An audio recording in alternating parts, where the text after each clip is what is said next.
London Property, home of Super Prime, where you can find informative, educational and entertaining content covering all aspects of property. Hello and welcome to the London Property Podcast. I'm your host Farnaz Fazaipour, and today we're in conversation with Jonathan Harris, who's an expert in valuation. Welcome, Jonathan. Good morning, Farnaz. Great to be here.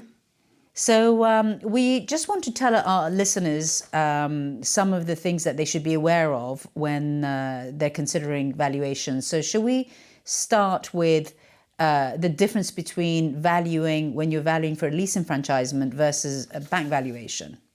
Sure. Valuation for enfranchisement is a statutory valuation.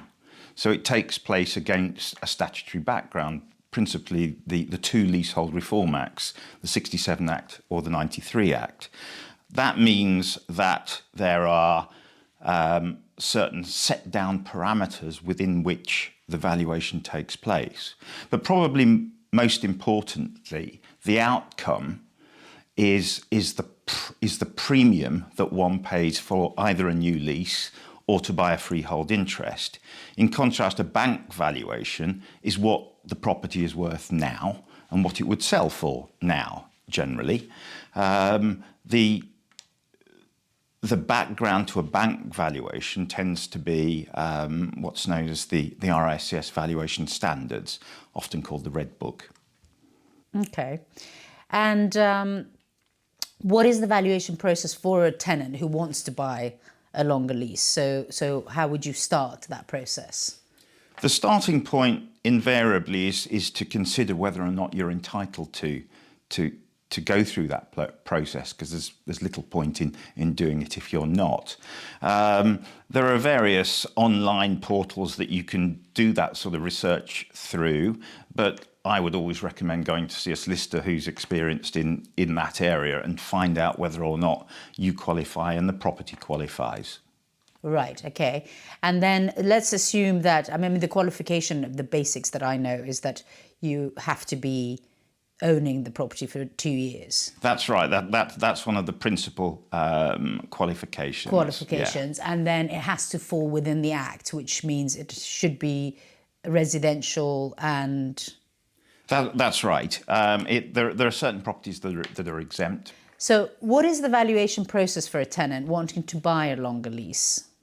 The first step I would recommend is always to establish whether or not the property qualifies and you as the leaseholder qualify.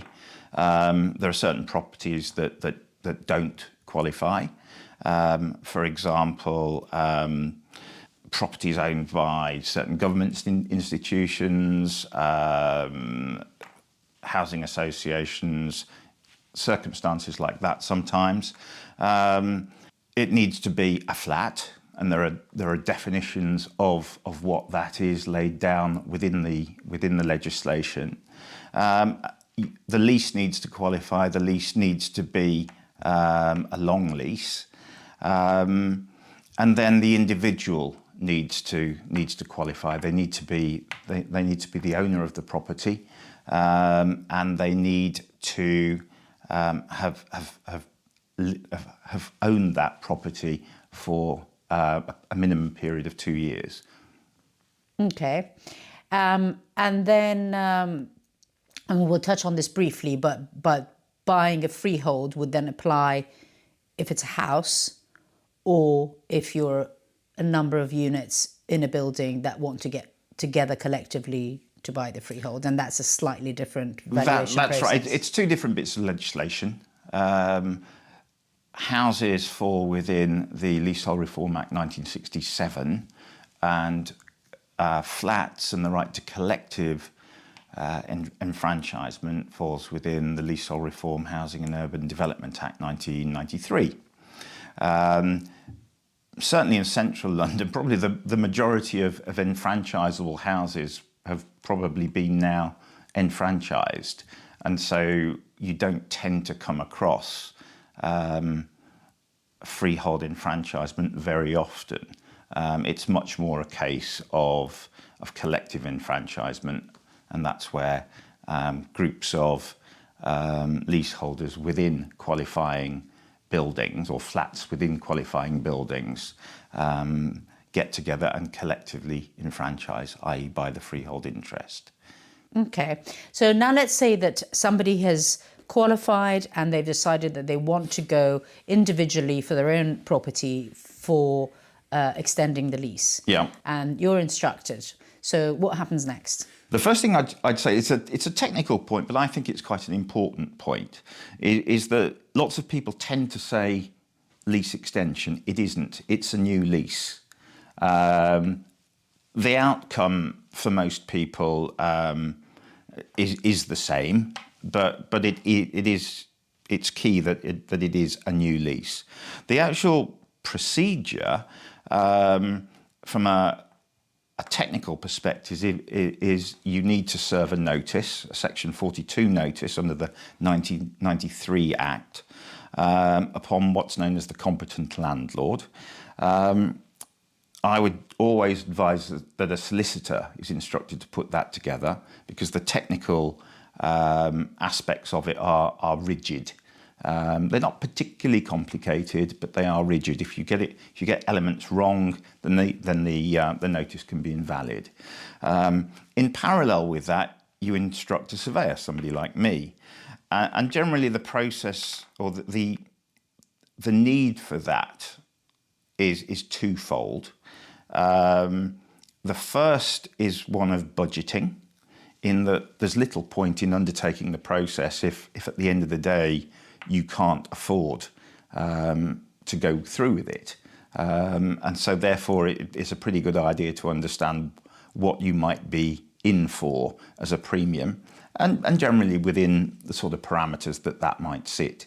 The second thing, and probably the more immediate, is that the Section 42 notice drawn up by your solicitor needs to have a price in it. It needs to have an offer price, the price that you're prepared to pay the competent landlord for the new lease.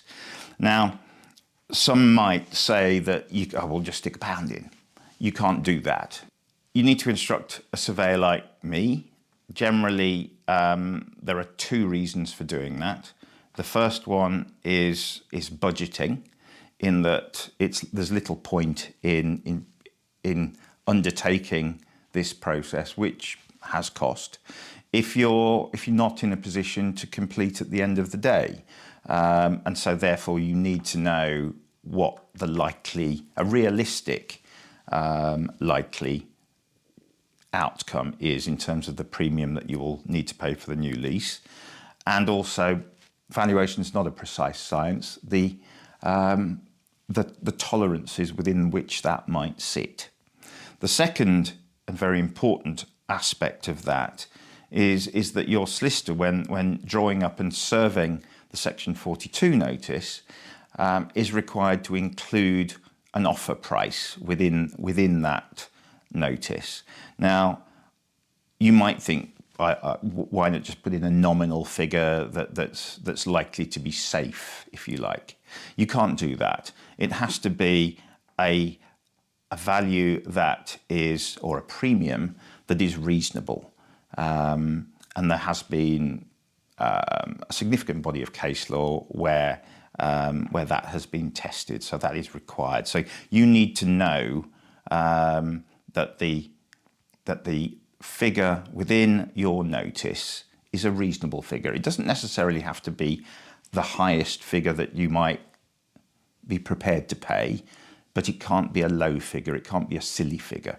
It has to be justified, basically. Exactly. So the two issues here with the Section 42 from a legal and valuation point is that if it's not drafted properly in the prescribed form, it could be deemed not it could be served, invalid. Yes. Invalid, and then it has to identify the respective parties' interests. Yeah. It has to be served on the right person. I mentioned the competent landlord.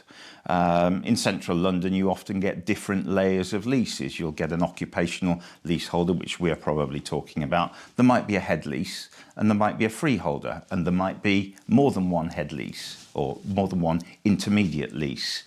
The competent landlord is the one that has the ability to grant the statutory new lease, and that is 90 years in excess of the unexpired term of the existing lease.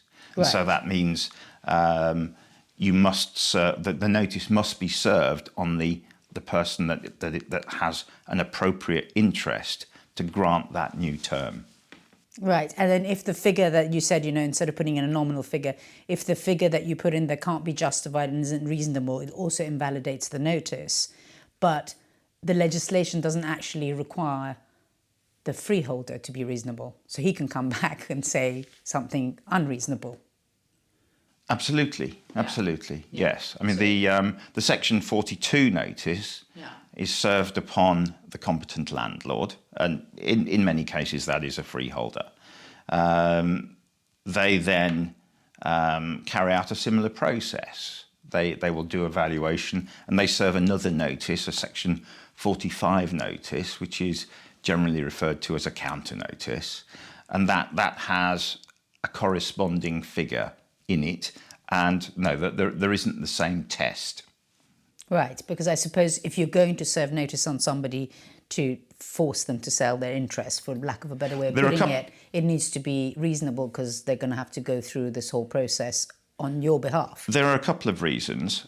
The first is that a statutory notice, or the Section 42 notice, is a statutory notice. If it's not responded to, then the person that has served that notice will get their new lease. And therefore, if there's an absentee freeholder, for example, or an absentee landlord, then if a nominal figure was placed within the initial Section 42 notice, then the leaseholder would get the new lease at a nominal figure. Now, that's considered to be inappropriate and unfair. It prejudices the landlord.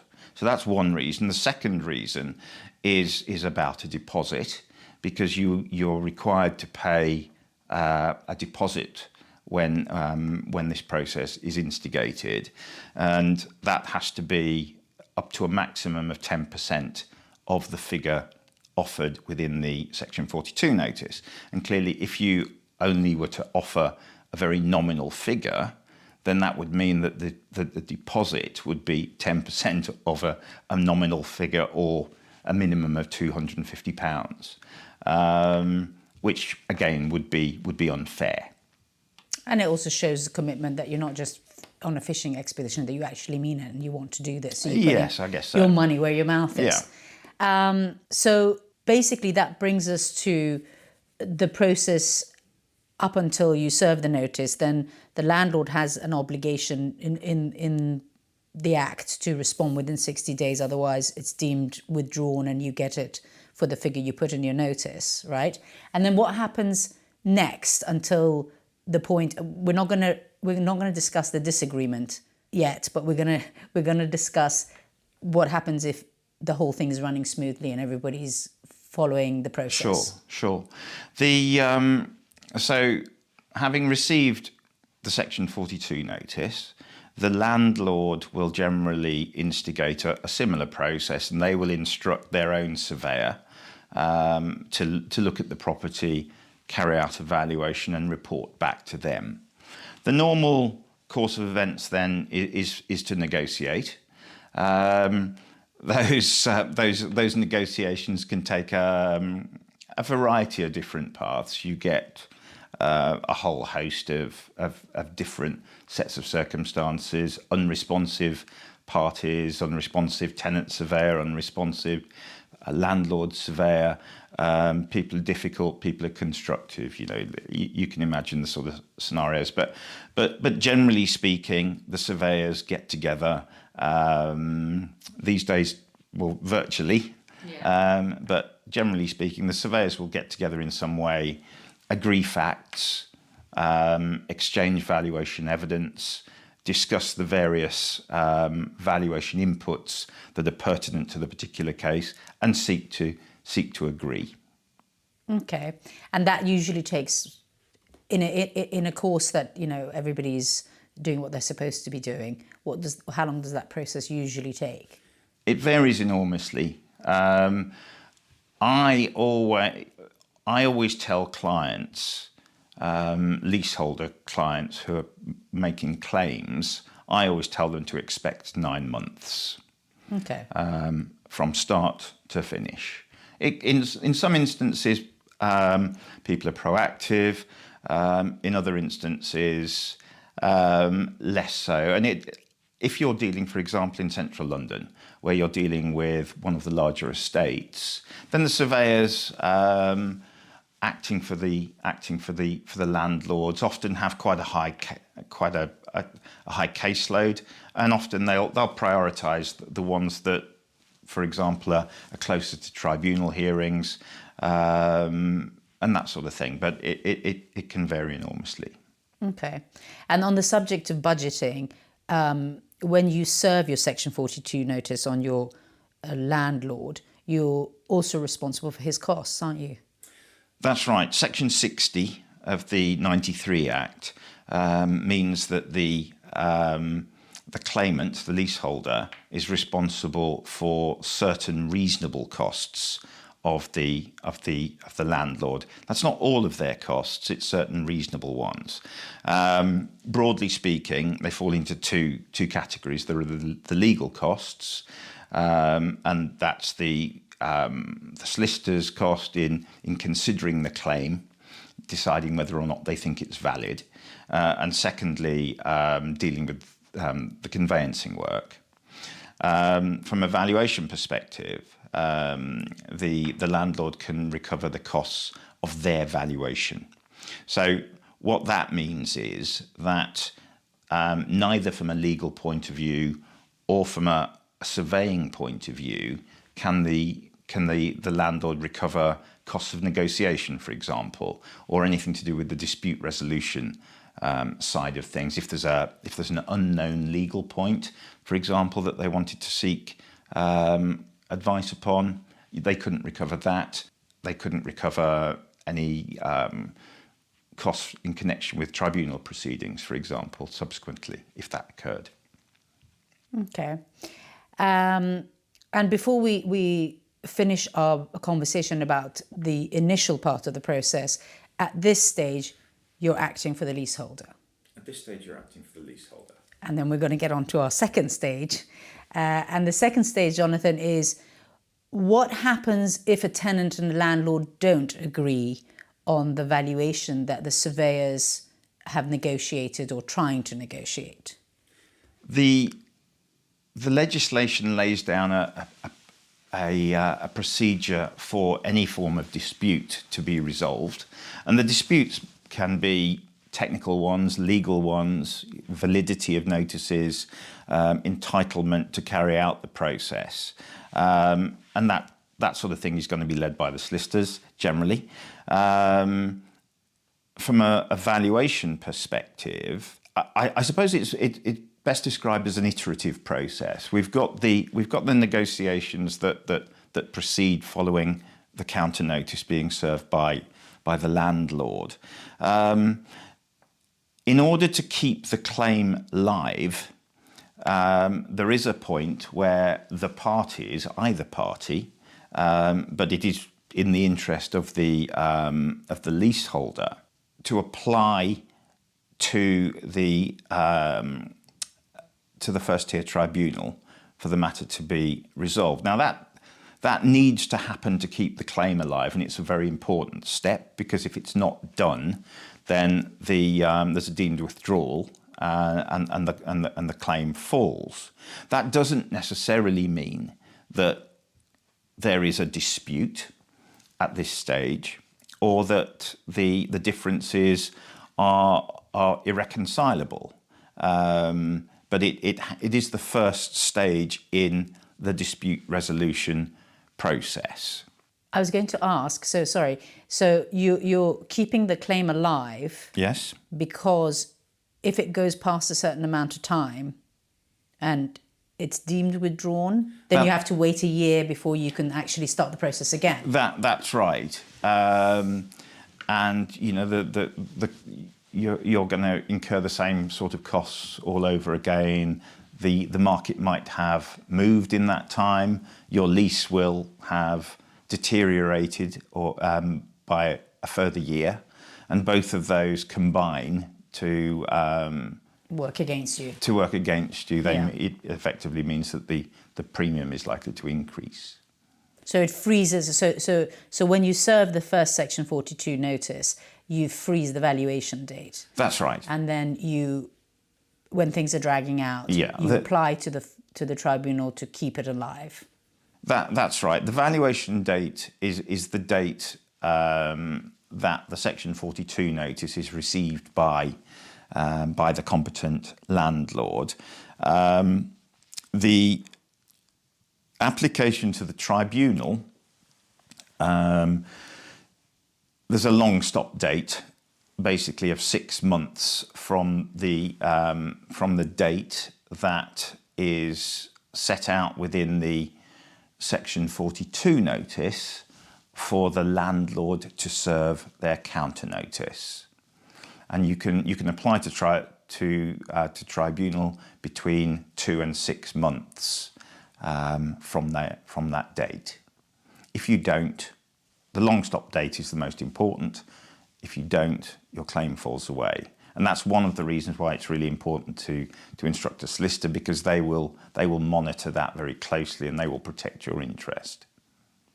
And once you are at the tribunal, then the professionals that you need are the surveyor, the solicitor, and then you need a barrister as well, don't you? It's not compulsory. Yeah. You can attend in person, depending upon the issues, depending upon the sums of money at stake. The people that one would usually select from are solicitor, surveyor, barrister. In theory, and in practice to a degree for smaller claims, surveyors often deal with the entire matter.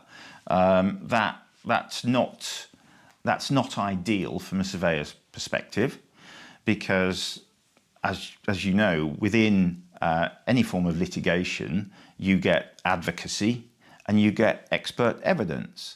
And as a surveyor, my principal role is to provide an expert valuation opinion. Now, I have a responsibility when I do that I present that my true and complete and impartial professional opinion to the tribunal. It's very difficult for me to then switch hats and act in an advocacy capacity. It's not impossible, but it's not ideal, and therefore it's much better to have either a solicitor or a barrister sitting alongside the surveyor to present the case. Right, because once you're at the tribunal, you're basically acting as an expert for the court. That's right. And then if there's issues that the leaseholder would want to argue, those arguments are going to come from the barrister. That's right. That's right. You've got an absolute responsibility to assist the tribunal, regardless of the fact that you're being paid by one of the parties. And that's the same for the landlord surveyor or the tenant surveyor. And under what circumstances, usually, what are the common circumstances where you don't reach an agreement at the tribunal? And then what happens if you don't reach that agreement at the tribunal? Have we tried and tested all of those, and there's precedent in law? Well, the tribunal's role is to make a decision, and so they will issue their decision. Depending upon the outcome, then there is a right of appeal, and you can appeal to what's known as the upper tribunal. Used to be known as the Lands Tribunal. It's equivalent in status to the High Court, and it's effectively the highest valuation court in the land. If there are legal issues, there is the right to, there is the possibility of an appeal beyond the upper tribunal, and if that is resolved, then it gets passed down for the contingent valuation issue to be resolved or to be reconsidered by the upper tribunal. What are you seeing as trends in the marketplace? Because I guess there's not that many short leases left in prime central London. No, no, absolutely. I mean, you know, there's still a churn of leasehold reform cases, in that you know, your leases that were granted for new developments at the beginning of this process, you know, 125-year leases, 99-year leases in some cases, granted within the 1990s. So post the legislation, those leases are now becoming difficult in terms of raising mortgage finance and that sort of thing, and so you're finding that people are making claims seeking to obtain new leases. The very contentious cases that tended to be around, sort of particularly 10, 20 years ago and more, where you'd got the fag ends of very short central, you know, prime central London leases. Most of those are gone now. Most of those have been addressed in one form or another. You know, the great estates, many of their shorter leases, they're not around anymore, don't tend to be. And so it tends to be much longer leases. That's what I find. Yes, and then on the subject of finance, you know, there were the days where if you were on one of the great estates, banks were lending you money for 30, 35-year leases. Now I'm hearing that banks are looking for 90-plus leases. Yeah, I'm not so sure it's as bad as 90-plus, but certainly, you know, 70 to 80 years. You know, you need to have at least that sort of length of lease, preferably 80 plus, 90 plus, that sort of length. As you say, in the past there was short-term finance available for 20-year leases. Often it was a limited source, you know, secondary merchant banks, people like that. But the mainstream mortgage lenders, the high street banks, those sort of institutions, they want longer leases. Thank you very much, Jonathan. That was really interesting. And if any of our listeners would like to get in touch with Jonathan or any of the other experts in our directory, then please do send us an email to info@londonproperty.co.uk. Thanks for listening to the London Property Podcast. Head over to londonproperty.co.uk and subscribe to our newsletter to receive latest updates.